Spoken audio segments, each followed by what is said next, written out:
All right. Matt, the Mortgage Guy. In today's video, I'm going to talk about what you could buy for the national median home price. A lot is in the news about how home prices are at all-time highs. The national median passed 400,000 for the first time this year. So nationally, the median being 405,000, I want to show you some interesting stats, right? About some places where that $405,000 would only buy you 267 square feet, and contrasting that with some places where you could buy 5,000 square feet for 405,000. Stay tuned.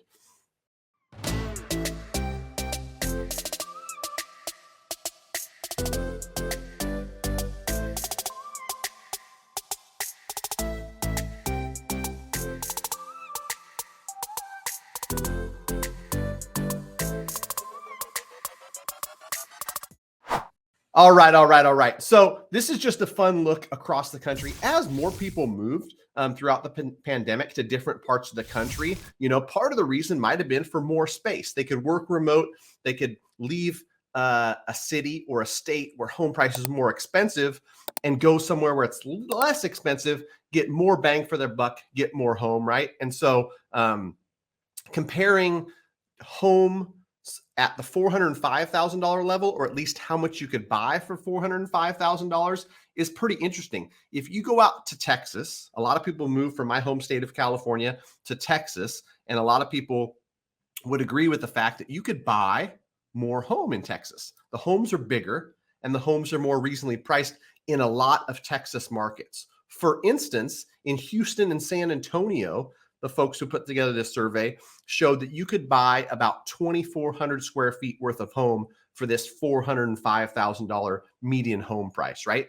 And in 10 plus Texas markets, I think the number was 11, these markets on a per square foot basis were 10x less expensive than the most expensive markets, the San Franciscos, the Manhattans, right?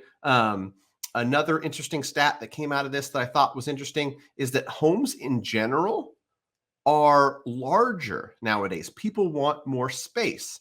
The National Home Builders Association that tracks this stuff on new home builds of single family residences, the homes were getting smaller until recently. Over the last couple of years, that number's gone up. I was surprised to hear 2561 is the average size for a single family residence being built right now.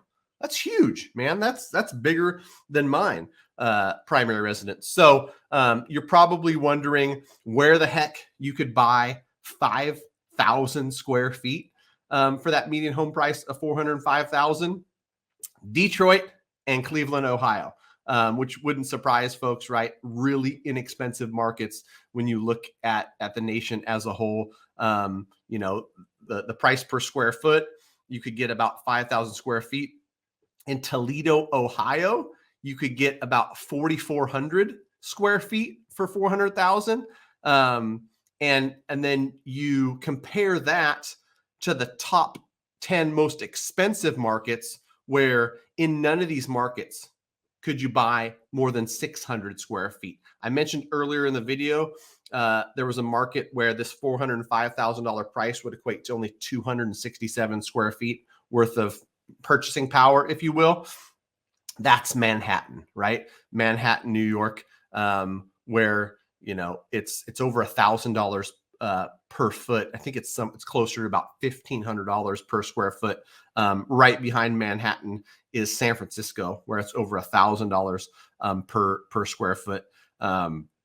But Detroit, Cleveland, and Toledo, you know, less than $100 a foot in those markets. So something interesting to ponder, something to think about, right? Where not everybody's going to want to move to Detroit. Not everybody necessarily needs 5,000 square feet, but vast differences that gets us to this median, right, of 405,000 between the multi-million-dollar homes in Manhattan and San Francisco to, you know, really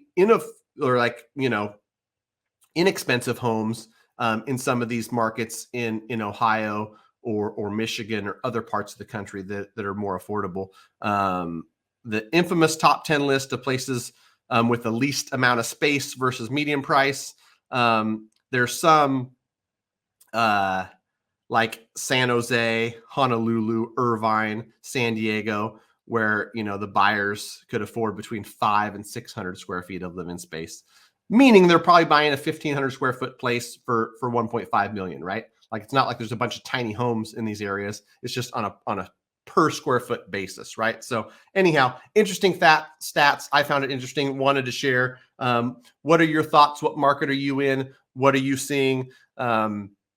Is the price per square foot something where, you know, you see folks be as price raise buy less house, or do they wait and hold off until they can buy the house that they're looking for? You tell me. I think that what's happening in a lot of markets across the country, including mine, is people are settling on different locations, right?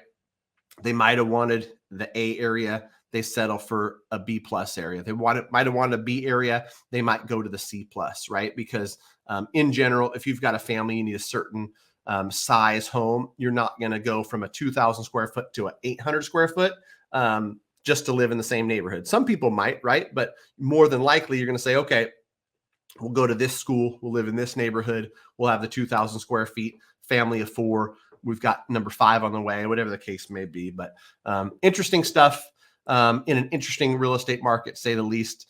Thanks for watching. I appreciate you. If you want to contact me and my team, we're always happy to help. You know that. Go to greatmortgagebroker.com, fill out the form. Talk to you soon. Bye-bye.